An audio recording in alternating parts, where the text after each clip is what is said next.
Hi everyone, Linda here. Welcome to my channel and welcome to my creative salon. Today I want to talk about the idea of finding or having an author focus. So what do I mean by author focus? What I mean by author focus is, as a writer, reading is the, I want to say, second most important thing that you can do, but it might be the first. I mean, it's neck and neck there with sitting on your hiney and writing, because if you're not reading and you're writing, you're probably, it's like typing in the dark, or, you know, in the dark, penning. Um, I think you really need to read in order to be a good writer, um, at least at some point in your life. I mean, maybe you read a lot and now you aren't. But I just think reading is so important. So finding an author focus is finding an author who will help you with your writing. It's almost like finding a mentor, but it's in the form of an author instead of a person. And I think that this can serve a lot of purposes. One, it can inspire you. Two, it can help you if you have a deficit in the genre or type of writing your type of writing that you are writing. It can help you with that. And then also it can inspire you. So I found an author to focus on who does all three of those things. And I'm extremely lucky to have found that. And I just want to kind of talk a little bit about my experience and then hopefully inspire you to try to do the same. My author focus started last May. It's now February 2019, and it started in May 2018. But it was recommended to me long before that. And not an author focus, just a nudge. Nudge was recommended. So I have a actual mentor. She is an amazing woman. She has the ability to critique almost any piece of writing that's put in front of her. I mean, she is unbelievable. And I have been under her tutelage since 2016, so a while. 2006, a while. And I've seen her critique or respond to many pieces of writing, and just, it's unbelievable. But one of the things that she does that I just am always like blown away by is, no matter what kind of writing I mean, this is, the group I'm in is all different kinds of writing, memoir, short stories, all different genres. And she will always come up with someone, not always, but many times offer someone for you to read, or a book that you should read. You should read this novel, or you should read this author. And I'm always astounded. Like, have you read everything on the planet is the thought that, goes through my head when she does this. So I read some work to her, and this was a while ago. This may have been a couple years ago. And she said to me, oh, you should really read that short story by Ursula K Le Guin, The Ones Who Walk Away from Omelas, is I think how it's said. And I did. I read the short story. I did take her recommendation. And of course, if you haven't read that short story, whether you like fantasy or science fiction, you should read this short story. It is an amazing short story. Ursula K Le Guin is an amazing writer. And so that was good and that was helpful. But then I read again another piece of work, and I got the same, you need to read that short story by Ursula K Le Guin. And I said, well, I did. I read that. But then I read it again because she kept saying it. So I read it again. And then a third time she said, you should read Ursula K Le Guin. It was like 3 times or 4, maybe even 4 times that she mentioned Ursula. I know twice she mentioned that short story. And I was like, okay, the universe can just keep hitting me in the head, and I may never get it. But eventually you rap hard enough and I get, okay. She just kept saying, you need to read Ursula K Le Guin. You really should be reading her. So I took it and I said, look, I decided to not just read some of her work, but I said, I really want to do like a focus. I want to focus on Ursula K Le Guin and really read everything she's written. I have not accomplished that yet because it has not been even a year, and I'm a very slow reader because I tend to have 6 or 7 books that I'm in the middle of reading. So it takes me a long time to finish a book because I'm always, just like my writing, I have like 6 or 7 projects open. I have that many books that I'm reading.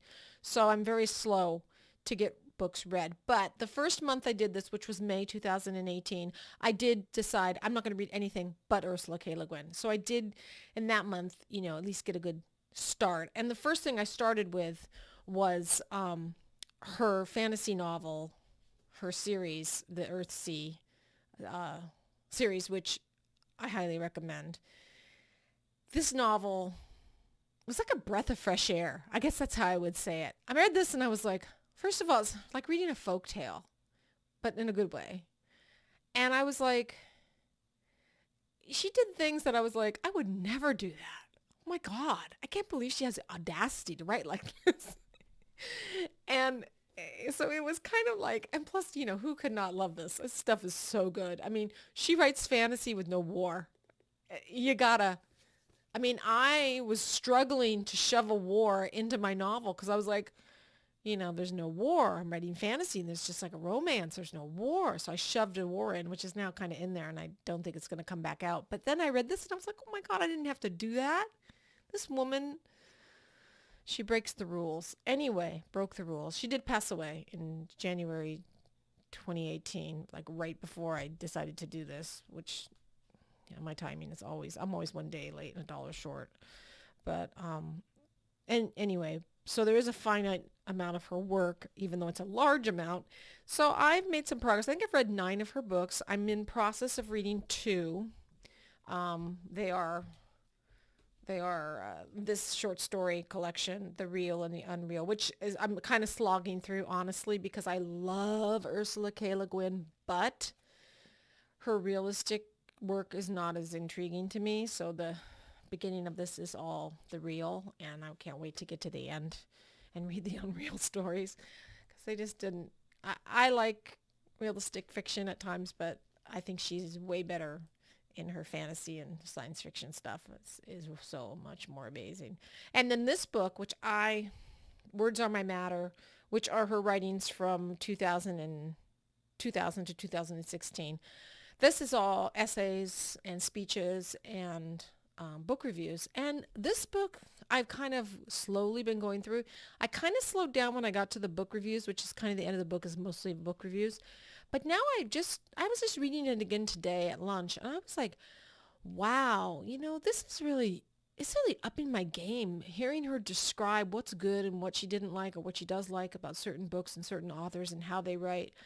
I just have to say that this book has been really, her nonfiction is just as inspiring as her fiction is what I'm trying to say. So now I highly recommend that if you have never done this, that you try it. And it's like, how do you do it? Well, I don't know, because I am so lucky to have an amazing mentor who just like dings me on the head like a fairy godmother and tells me what to do.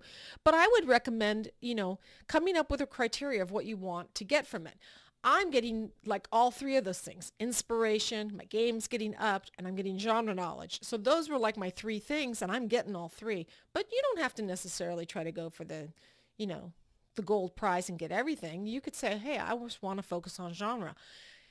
And I'm going to find somebody in my genre that I haven't read, and I'm going to read all their work.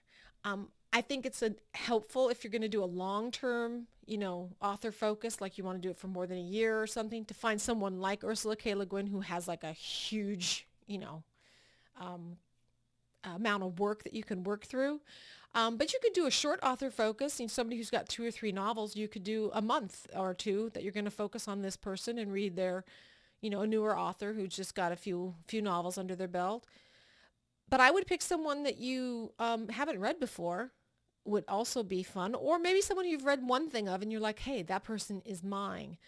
And that's it, I think, is finding that person. I mean, I have to admit, now I'm going to say something kind of crazy, but I cannot tell you how many times, there she is, I have, in the middle of reading, turned to the picture and given her a kiss. I have gotten so much from this woman. It is unbelievable. And I would be reading along and she would do something that I would like never imagine that would be okay to do, or she would write a sentence that I'd be like, oh my God, just all these moments where I'm just like, I just turn to the back and give her a big smooch and I'd say, thank you, Ursula. Thank you, Ursula. And by this time, by the time I got started, she was already gone. So she might hear me. Who knows? But yeah, so finding that person who like can hit all your bells, and it might take time. If you don't have somebody who has that kind of like guru like ability to just kind of see it in your work and say this is who you should, and they have that knowledge of so many authors to be able to pick out of so many authors all over the planet, this is the person for you.